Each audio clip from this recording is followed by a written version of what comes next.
Hello everyone. जैसा कि आप लोग जान रहे हैं कि 12th इंटरमीडिएट केमिस्ट्री में हम आप लोगों को नया चैप्टर पढ़ा रहे हैं जिसका नाम है धातुकर्म मेटलर्जी।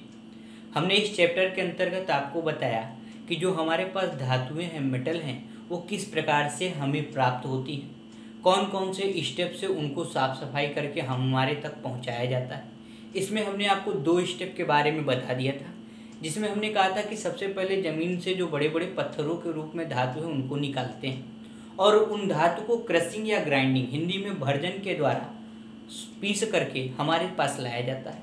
और उसके बाद जो हमारा दूसरा मेथड है उसका नाम है, दूसरा स्टेप है उसका नाम है सांद्रण, मतलब कंसंट्रेशन। और कंसंट्रेशन के प्रोसेस से गुजारा जाता है जिसमें से उसमें से बड़ी बड़ी जो अशुद्धियाँ हैं उन्हें हम लोग बाहर निकालते हैं। यह जो सांद्रण की प्रक्रिया है उसके अंतर्गत 4 मेथड थे, हमने चारों मेथड आपको बता दिए थे। इसके बाद जो तीसरा मेथड है उसका नाम है ऑक्सीकरण। सांद्रण के बाद जो तीसरा स्टेप है जिससे हमारी धातु गुजरेगी साफ होने के लिए, उस तीसरे मेथड का नाम है ऑक्सीकरण, ऑक्सीडेशन। हमने इसके बारे में भी आपको बताया था कि ऑक्सीकरण के अंतर्गत 2 प्रक्रिया हैं। आज हम उन दोनों प्रक्रियाओं के बारे में बताएंगे।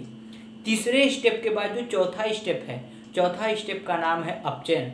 अपचयन की प्रक्रिया बड़ी बड़ी भट्टियों में, जैसे ब्लास्ट फर्नेस, वात्या भट्टी, रिडक्शन का जो प्रोसेस है, इन सब के अंदर कराया जाता है।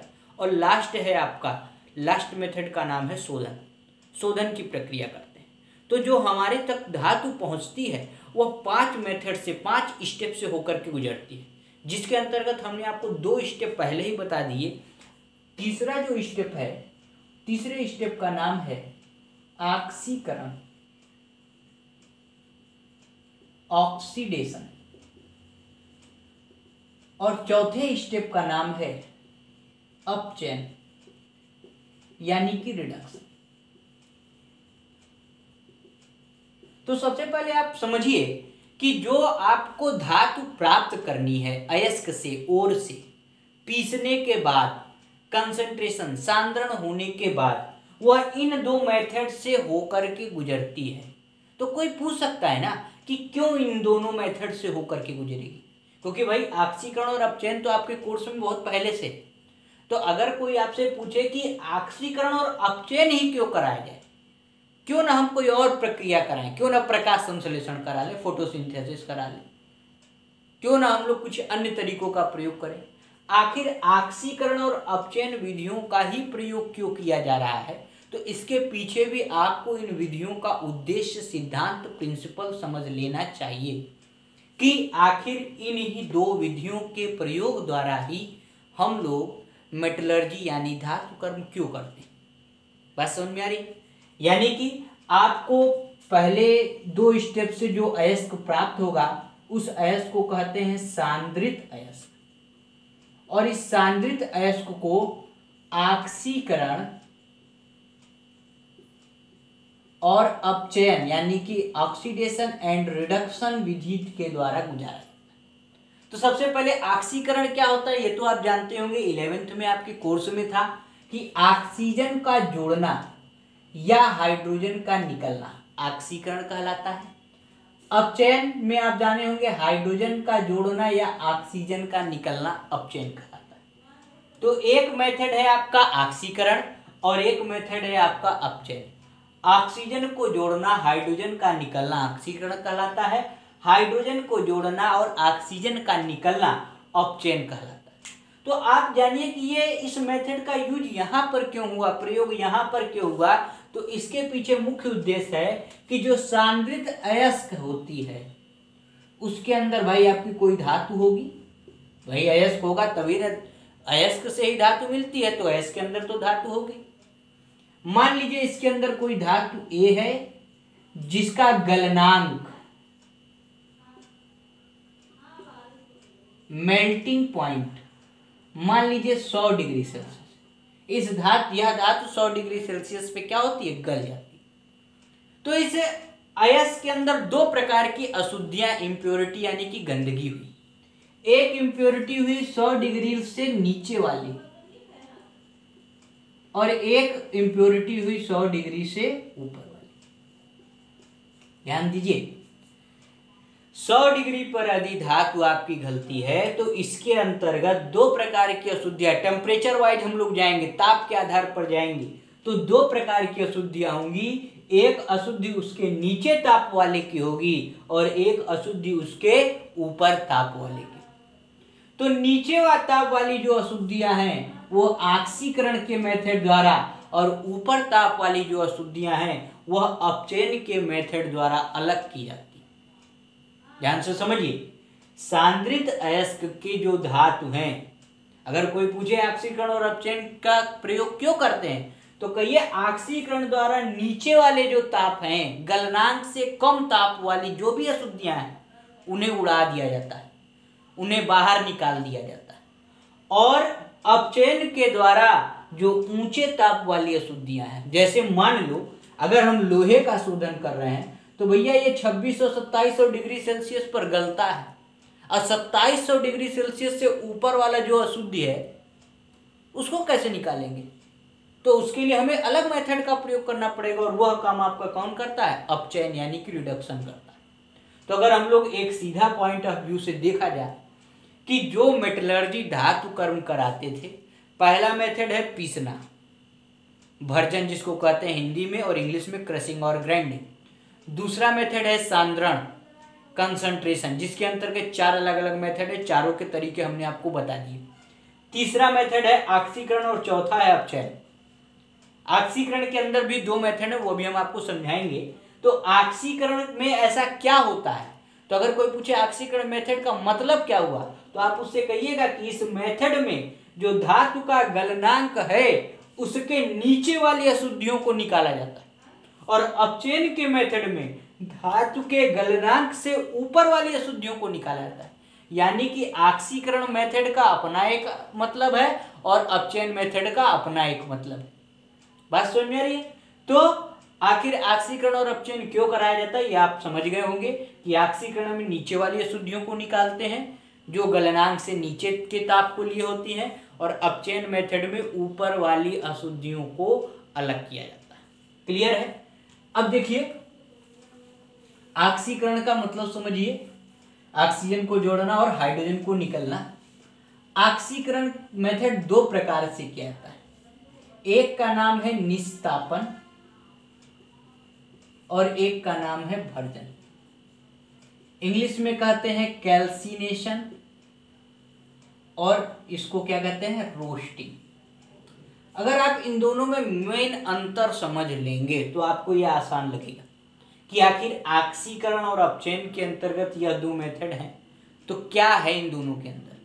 तो निस्तापन मेथड के अंदर वायु की अनुपस्थिति, वायु यानी ऑक्सीजन की अनुपस्थिति यानी कि अब्सेंस में कराया जाता है और भर्जन जो है वह ऑक्सीजन की उपस्थिति में कराया जाता है। अब आप देखिए ऑक्सीजन की अब्सेंस का मतलब ये नहीं है कि एकदम ऑक्सीजन नहीं होगा, सीमित मात्रा में होगा, मतलब निश्चित लिमिट होगी उसकी, लिमिटेड अमाउंट में ऑक्सीजन। हम कहते हैं ऑक्सीजन की अनुपस्थिति, लेकिन आप खुद ही सोचिए ऑक्सीजन के बिना कोई भी चीज गर्म नहीं की जा सकती। भाई अगर प्रकाश जल रहा है, यदि कागज जल रहा है तो वह ऑक्सीजन की मदद से ही जलता है। आपने छोटे क्लास में एक्सपेरिमेंट किया होगा, मोमबत्ती जलाइए, ग्लास से बंद कर दीजिए, मोमबत्ती ऑटोमेटिक बंद हो जाएगी। क्यों? क्योंकि अंदर का ऑक्सीजन खत्म हो गया। तो निस्तापन में वायु की अनुपस्थिति कहते हैं या वायु की सीमित मात्रा में गर्म करना निस्तापन कहलाता है और सांद्रित अयस्क को वायु की उपस्थिति में गर्म करना, अधिक से अधिक वायु में गर्म करना भर्जन कहलाता है। बात समझ में आ गई? तो पहला अंतर इन दोनों में आप समझ गए होंगे कि ऑक्सीकरण मेथड के अंतर्गत, ऑक्सीडेशन मेथड के अंतर्गत निस्तापन और भर्जन, कैल्सिनेशन और रोस्टिंग कराई जाती है। In the calcination process concentrated ore are heated in the absence or limited amount of oxygen, whereas in the roasting method concentrated ores are heated in the presence of oxygen। बात समझ में आ गई? तो इसमें oxygen की अनुपस्थिति में और इसमें ऑक्सीजन की उपस्थिति में गर्म किया जाता है। अच्छा, अब इसमें भी है कि सबका निस्तापन और सबका भर्जन नहीं कराया जाता। ये नहीं कि कोई भी आ गया तो उसका निस्तापन करा दिए, भर्जन करा दिए, ये कोई नियम नहीं है कि दोनों में निस्तापन कराना चाहिए, दोनों में भर्जन कराना चाहिए, ऐसा कोई नियम नहीं।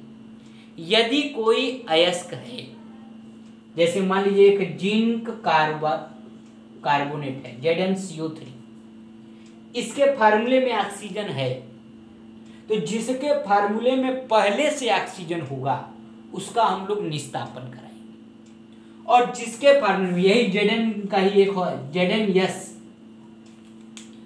इसके फार्मूले में ऑक्सीजन है नहीं है, जिसके सूत्र में ऑक्सीजन नहीं होगा उसका हम भर्जन कराएंगे। शॉर्टकट तरीका एग्जाम के लिए पूछता है, एग्जाम्पल देकर के किसका निस्तापन होगा, तो आप देखिए जिसके सूत्र में ऑक्सीजन ना हो उसका कराएंगे भर्जन यानी कि रोस्टिंग, और जिस अयस्क के सूत्र में ऑक्सीजन है उसका क्या कराएंगे, कैल्सिनेशन, निस्तापन। बात समझ में आ गई। तो भाई अब जब जिसके सूत्र में पहले से ही ऑक्सीजन है तो वो ऑक्सीजन उसको देना नहीं पड़ेगा, अपने आप वो गर्म होगा, इसीलिए इसमें ऑक्सीजन की एब्सेंस कहा जाता है। और जिसके सूत्र में भैया ऑक्सीजन नहीं है तो उसको ऑक्सीजन देना पड़ेगा, इसलिए इसे प्रेजेंस ऑफ ऑक्सीजन में गर्म करते हैं। तो ये दोनों एक दूसरे से रिलेटेड है। तो ऑक्सीकरण प्रक्रिया में निस्तापन या भर्जन कराया जाता है। निस्तापन वायु की अनुपस्थिति में या वायु की सीमित मात्रा में होता है। क्यों? क्योंकि इसके सूत्र में पहले से ही ऑक्सीजन यानी वायु उपस्थित होती है। भर्जन प्रक्रिया ऑक्सीजन की उपस्थिति में होता है, इसके सूत्र में ऑक्सीजन नहीं होता, इसलिए हम बाहर से ऑक्सीजन देते हैं, इसलिए ऑक्सीजन की अनुपस्थिति अनिवार्य है, कंपलसरी। अब देखिए निस्तापन और भर्जन जब आप पढ़े तो इन दोनों में ही क्या होता है कि गलनांक से, गलनांक का मतलब होता है मेल्टिंग पॉइंट, गलनांक से नीचे ताप वाली जितनी भी वाष्पशील अशुद्धि हैं, वाष्पशील का मतलब है जो वेपर में कन्वर्ट हो सकती है, तो गलनांक से नीचे ताप वाली जितनी भी गंदगी है, इम्प्योरिटी है, impurity which is vaporable and lower the melting point, ये सभी उड़ जाती हैं। जैसे ZnS को जब हम लोग ऑक्सीजन की उपस्थिति में गर्म करेंगे तो ध्यान दीजिए यहाँ से सल्फर डाइऑक्साइड आपका क्या होगा, बाहर की ओर उड़ जाएगा। और उड़ते समय एक खासियत है, मान लीजिए अगर यह आपकी धातु है, यहाँ से गंदगी उड़ गई तो जिस सतह को छोड़ेगी ना उस सतह पर छिद्र बना देगी, पोर कर देगी, मतलब गड्ढे कर देगी, ये भी इसकी खासियत है। तो ऑक्सीकरण प्रक्रिया में दो हेडिंग का प्रयोग, इस दोनों में ही गलनांक से नीचे ताप वाली अशुद्धियों को निकालते हैं। जब अशुद्धियों को निकालते हैं तो ऑक्सीजन का प्रयोग करते हैं, और अशुद्धियां निकलते समय भाई देखिए कहीं से भी अशुद्धियां निकलेंगी तो वहां पे गड्ढे बनाते हुए चली जाएंगी, छिद्र बनाते हुए चली जाएंगी। तो ये आपका था पूरा ऑक्सीकरण, जिसको आपने समझ लिया होगा। इसके बाद जो अगली हेडिंग है वह है अपचयन, चौथी हेडिंग, चौथा स्टेप। अब यह जो अपचयन है ना, इसके बारे में बहुत सारी हेडिंग है। अपचयन कराने के कई तरीके हैं, इनको हम किन्हीं 2-3 तरीकों में हम लोग बांट नहीं सकते। और इस अपचयन मेथड के अंतर्गत बड़ी बड़ी भट्ठी, फर्नेस का प्रयोग किया जाता है। आपने छोटे क्लास में नाम भी सुना होगा, वात्या भट्ठी, ब्लास्ट फर्नेस, परावर्तनी भट्ठी, रिवर्बरेटरी फर्नेस, इन सब भट्टियों का प्रयोग इसी मेथड के अंतर्गत किया जाता है, अपचयन के अंतर्गत।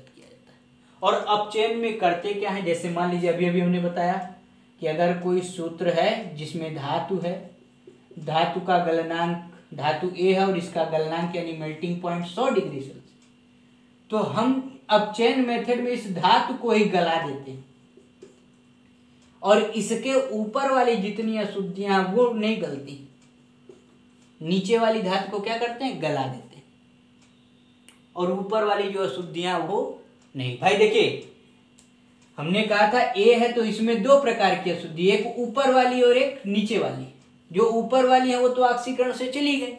जो इससे नीचे वाली अशुद्धियां हैं, जैसे मान लीजिए 120 डिग्री सेल्सियस किसी का होगा, तो हम क्या करेंगे, धातु को ही गला देंगे। तो जो बाकी जो ठोस बचा हो जाएगा वो आपकी अपचयन मेथड के द्वारा, रिडक्शन मेथड के द्वारा अलग हो जाएगा। ठीक, अगर ये भी नहीं समझ में आता तो एक एग्जाम्पल देख लीजिए कि जो आपने लिया उसमें ए था, ए का गलनांक था 100 डिग्री, और मान लीजिए एक पदार्थ इसके अंदर एक्स है और एक पदार्थ वाई। एक्स का 80 डिग्री है और वाई का 120 डिग्री सेल्सियस। 80 डिग्री वाला तो ऑक्सीकरण मेथड के अंतर्गत चला गया, अब उसमें निस्तापन से गया, भर्जन से गया, किसी न किसी मेथड से वो चला गया। अब धातु के अंदर बची सिर्फ क्या, ए और वाई। अब हमको ये अलग करना है, और ज्यादा वाली जो अलग होगी वो अपचयन से होगी। इसमें करते क्या है, इसमें करते हम ये हैं कि वाई को तो गलाएंगे नहीं ना, वाई को हम उड़ा सकते हैं क्योंकि भैया वाई का जो मेल्टिंग पॉइंट है, गलनांक है, वो ज्यादा है। तो हम ए वाले को क्या करते हैं, ए को गला देते हैं और वाई को रहने देते हैं, फिर छान लेते हैं, ए अलग हो जाती है और वाई अलग। तो अपचयन में मेन हम काम यही करते हैं, और अपचयन मेथड के अंतर्गत हम लोग भट्टी वगैरह का प्रयोग करते हैं। इसके बारे में कौन कौन से मेथड हैं ये हम आपको कल बताएंगे, और भी इसके बारे में कई सारी चीज़ें बताएंगे। लेकिन इसका मेन उद्देश्य, सिद्धांत आप जान लीजिए कि इसमें मुख्यतः धातु को ही गला देते हैं, और बची हुई सारी चीज़ें हमारे लिए क्या हो जाती हैं, गंदगी हो जाती हैं, अशुद्धि हो जाती है। तो अब इसके बाद अगला टॉपिक कल हम बताएंगे। आज के लिए इतना है।